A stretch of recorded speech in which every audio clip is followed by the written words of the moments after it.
Hey guys, it's Nirpam from the Underwater Photography Guide and Bluewater Photo. I'm here today with Nikon's newest full-frame mirrorless camera. This is the Nikon Z5 II. It's a camera that I feel has really slipped under the radar. I've been diving with it over the last few weeks in the Sea of Cortez on one of our Bluewater Travel workshops.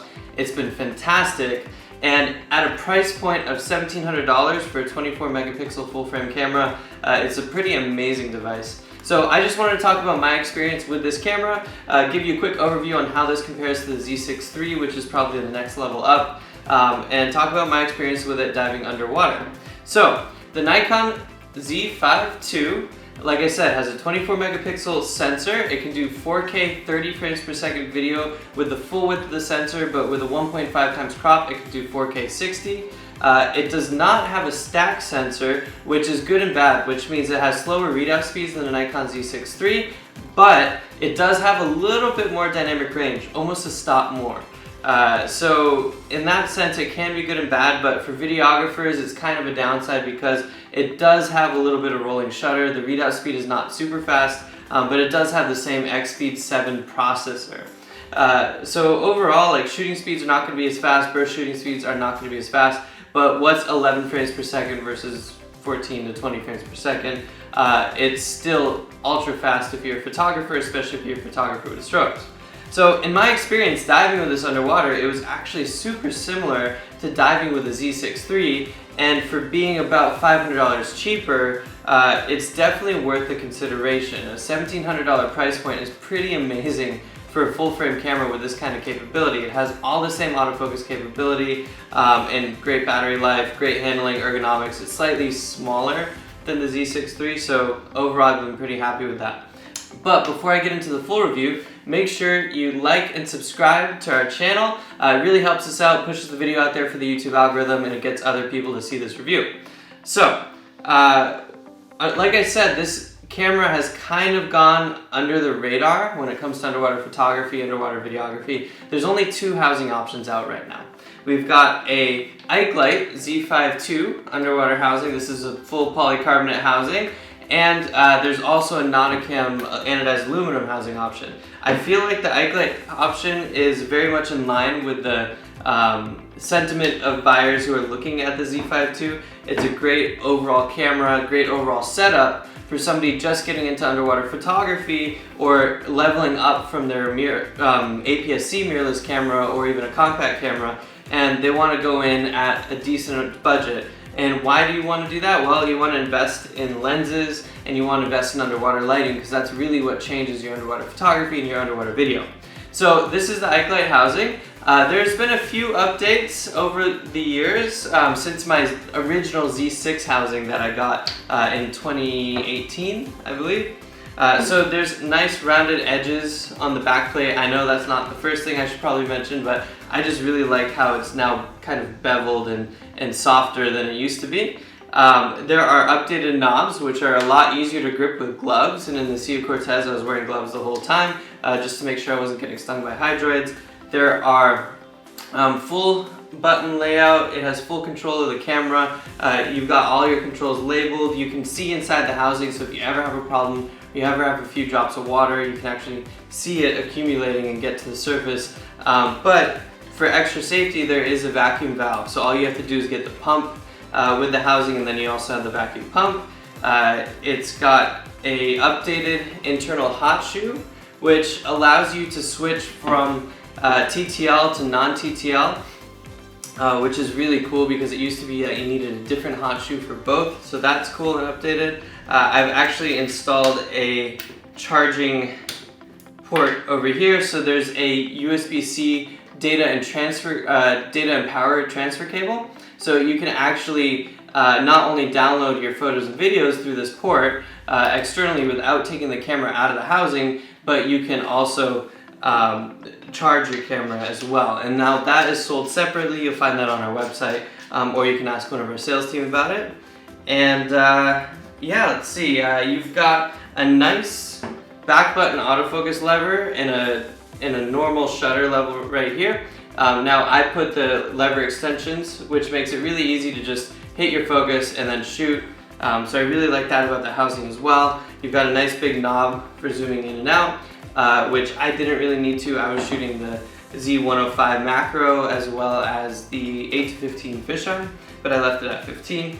And overall, I have to say this housing is extremely light underwater. There's some airspace, as you can see, when you put the camera inside, which keeps it nice and buoyant. In fact, the housing actually floats just a little bit if you don't have strobes on it or a heavy lens and port.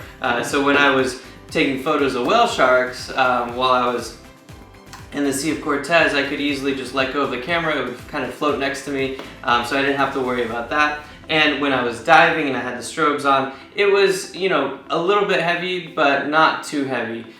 So I could choose if I want to have floats or not, and I decided to dive without floats most of the trip. Now, getting back to the camera and how it performed underwater, you can see it's got pretty much the same size as the Z6 III, the same kind of layout. So if you're a Nikon shooter, all the buttons and switches and dials, they're all in the same place, which makes it really easy to switch over to the Z5 II. And it has the normal Nikon battery as well. Now I found the battery life when I was shooting it to actually be pretty long. So I was able to get through a full day of diving and still have about 30% charge left over. It's rated for 330 photos.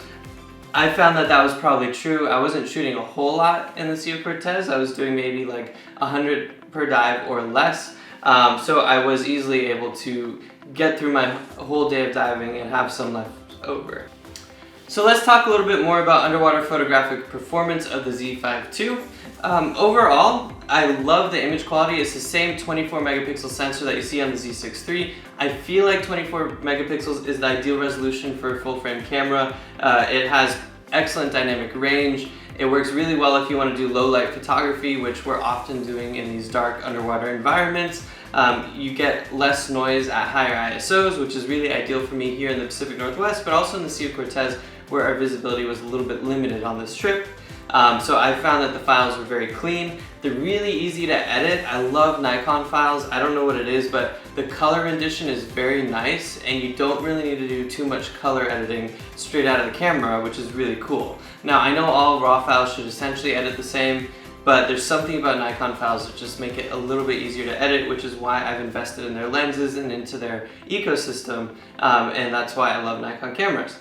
Now, the dynamic range, like I said, is actually a little bit more than the Z6 III. Was it enough for me to really see that difference? Not really. I suppose if I was doing sunball shots all the time and I wanted to get as much detail from my highlights to my shadows as I could, well, then I might be able to see it, but in my day-to-day shooting, not so much, which was fine. I really think that hasn't been too much of a change in image quality across all cameras and every brand over time. In fact, it's kind of gone down with these stacked sensors, so it's nice to see a camera that doesn't really have a stacked sensor.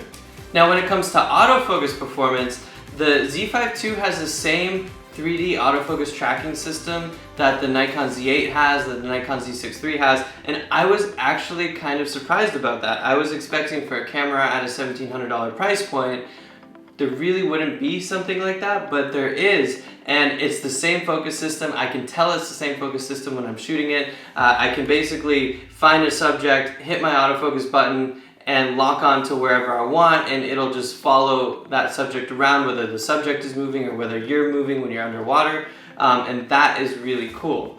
Now, I did test out the animal eye autofocus tracking. I feel like it's gotten a little bit better with each new model of Nikon camera. This was able to find eyes on fish that were macro subjects every now and then. It wasn't all the time, but it did a pretty decent job, and so overall I was very excited about this autofocus system. However, because it doesn't have that stacked sensor, even though it has the same processor as other Nikon cameras, it was a little bit lower performing in low light. It's rated to the same -10 EV in low light as the Z6 III, but I found that once it started to get dark, if I didn't have a focus light, it did struggle a little bit to find quick subjects or follow quick subjects. So the autofocus tracking will struggle with quicker subjects a little bit more than the Z6 III or the Z8, but it still does a fantastic job. And is it worth the extra $500 to $700, depending on if there's a rebate or not, between the Z5 II and the Z6 III? Probably not for me. If you want the fullest features of the Nikon ecosystem, then I'd be really considering that Z8, but I do think that the Z5 II actually has a very important place, and I think is better value for money than I would have otherwise expected.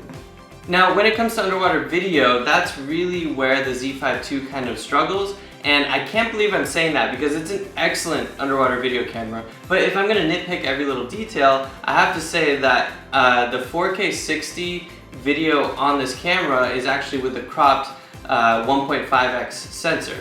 So there is a significant crop. For me, that wasn't a big deal. I had my macro lens on here, I was taking macro video, and I actually enjoyed having the crop, and I thought the video quality was excellent. But without the stacked sensor, you do have a little bit more rolling shutter, so you have to be a lot more still. Now, that said, there's still in-body image stabilization, which a lot of cameras still don't have at their entry level, and I find Nikon's IBIS to be excellent. It works to, I think, about 7 to 7.5 stops of correction with the stabilized lens. So I was still able to shoot plenty of handheld macro video, and it was doing just fine. But not having that stacked sensor does lead to a little bit of a downside for those video shooters. And so if I was an underwater video shooter, well, with the additional 6K video and the 4K 120 that you can do with the Nikon Z6 III, I would seriously consider that camera over the Z5 II. For an underwater photographers, I really think the Z5 II is actually going to be the better choice. And it's an excellent entry-level full-frame mirrorless camera. So if I'm an underwater photographer, I think saving that extra $700 or $500 is worth it with the Z5 II. And that's really it, guys. I'm going to keep this review short because this is a nice, super simple, sweet camera for an entry-level shooter. I don't really have too much more to say about it. I loved shooting with it. If it was me just starting out and I wanted to buy a full-frame camera, this would actually probably be it, because it just has everything I need as an underwater photographer. Now, as an underwater videographer, I'd be looking at other models, but if you're an underwater photographer who just wants to get the next full-frame camera, maybe you're a DSLR shooter thinking about going to mirrorless, and you've got Nikon lenses, this is the way to go. It's an awesome little camera. It did a great job for me in the Sea of Cortez, as you can see from my photos and videos, and I hope you guys have a good time shooting with this camera. So, like I said before, if you like this video, make sure you please like and subscribe. If you want help finding the best system for you, the best housing for you, or get the best lighting setup and need help figuring out those ports, make sure you email us at sales@bluewaterphotostore.com, or you can drop a comment below with some questions. I'm always happy to answer. Thank you guys so much for watching, and we'll see you next time.